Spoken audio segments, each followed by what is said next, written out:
Application to construct a four-story, 49,751 square foot addition to the rear of the existing health center and assisted living facility to expand the assisted living facility by 40 units.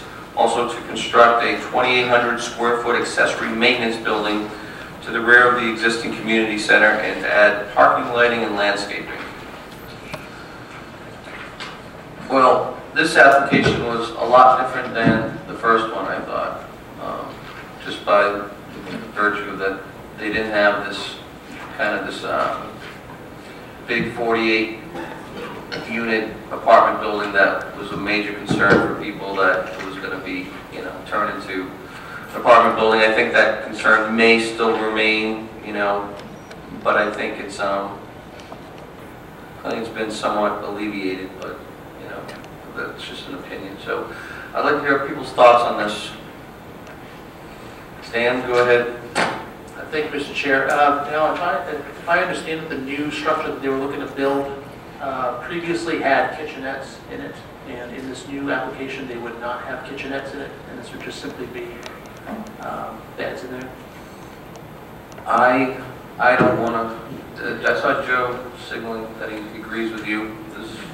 This is central cafeteria for the development. Okay, everyone agrees with you, so.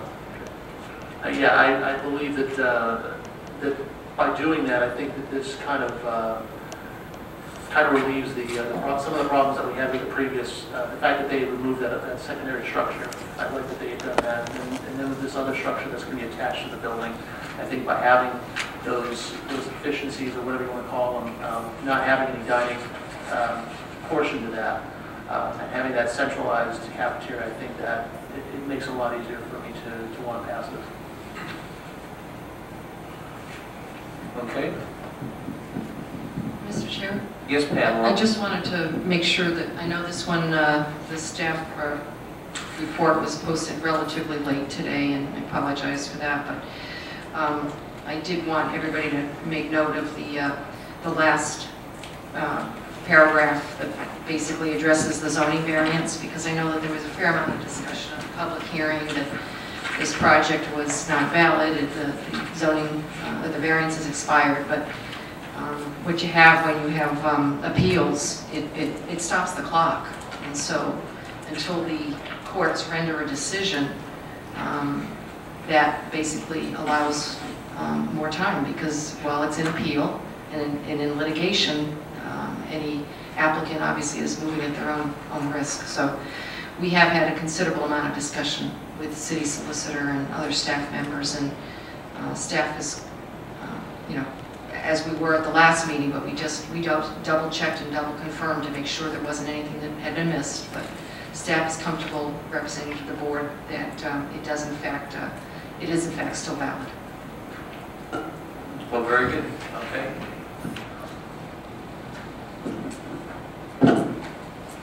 Chris, go ahead. Thank you, Mr. Chair. I think the new proposal that was presented is definitely a lot better and more, I think, fits better for the particular area.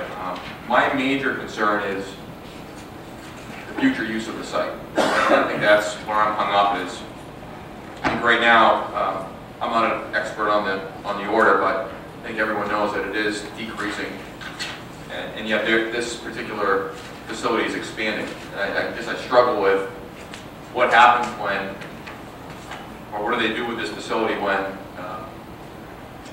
the demand exceeds the available, or doesn't meet the size of the building. That's my biggest concern. What could it turn into in the future? If I lived on Island Pond Road or in that neighborhood, I would be extremely nervous about 5, 10, 15 years from now. And that's the one area I struggle with. I think it's definitely a better plan than we saw it the first time, but I still worry about 5, 10, 15 years from now, what it could potentially turn into. Thank you. I don't know what to say about that, but it's a point to ponder. Jack? Thank you, Mr. Chair. I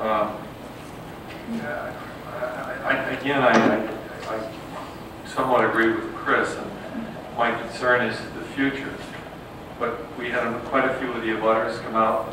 Most of them were not in favor of this. And Isn't that somewhere the responsibility of our board, that we should be listening to what the abutters have to say? I mean, people that live in the area? Shouldn't we take that into consideration when we start making some of these decisions? What makes you think we don't, Jack? Well, I'm not saying that we don't, but sometimes I'm not sure that we take it seriously enough. That's all. Okay.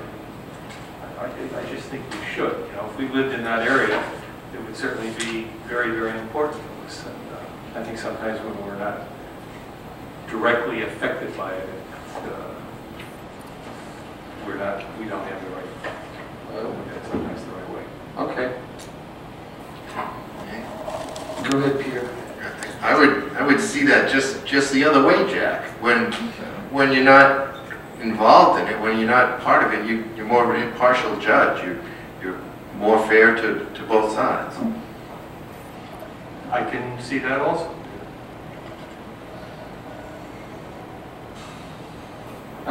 Pete, then Joe. Chris's comment about the future, when they were talking about an apartment building with 48-unit apartments on it, shared your concerns. I can see the nuns using, I mean, their community is getting older, the assisted living and nursing care, I think, is needed for their community right now. Down the road, I could just see this being sold and being a private nursing home and assisted living. You know, and I heard the arguments of, you know, possible halfway house. I guess, you know, it's possible, but I would think an investor might look at it as a good business opportunity to run it the way it is, as a private place. Well, I don't mean to interject, I don't know if it really has any relevance to this application, and it doesn't, but I'll say it anyways. Because there was a comment that says, you know, oh, well, you know, the government can do whatever they want with a halfway house. Well, the government was able to do whatever they wanted for a halfway house on Elm Street because there was no zoning contrary to that. You know, so in the meantime, you know, if the zoning changes in that area, you know, it could preclude a halfway house ever going in there. But that's beyond the purview of our board and really the scope of our review of this application. But when you look at the need, baby boomers are obviously aging, there's going to be a need for this. We'll probably should put our names on the list. Aging players. Yeah. I do. Joe. Well, I guess just two things. I was going to say some of the exact same things that Peter was talking about. I mean, you look at its most valuable use in the future, and if you look at the healthcare segment, the fastest growing part of that is the baby boomers and assisted living. Its most valuable use in the future is assisted living. The second thing that I'd like to speak to is not listening to the abutters, and certainly I think, I'm sure I'm not the only board member that has received a flurry of unsigned letters regarding this project, as well as phone calls to my home, one of them a few Saturdays ago at 10:15 in the evening. So certainly I've heard from the abutters. I just appreciated that they not call me at that hour of the evening at my unlisted and published number, and that they at least have the fortitude to sign the letter in which they signed me.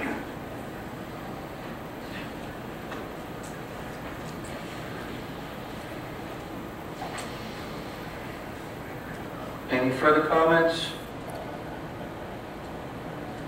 What about the application itself? We got granite curb and Yeah, Mr. Chairman, I'll speak to that. I thought they did a pretty nice job on it. I remember talking about parking with the potential for reducing it, but they said that they have events now and then, so they wanted to keep the number up. But they do have a confined, they have drainage system and slope granite curbing, and I think it's consistent with the traffic concerns. You don't want people parking on the street, right? True. So.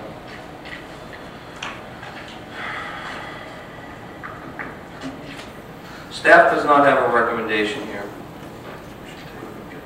And I think that this application is going to have a number of conditions.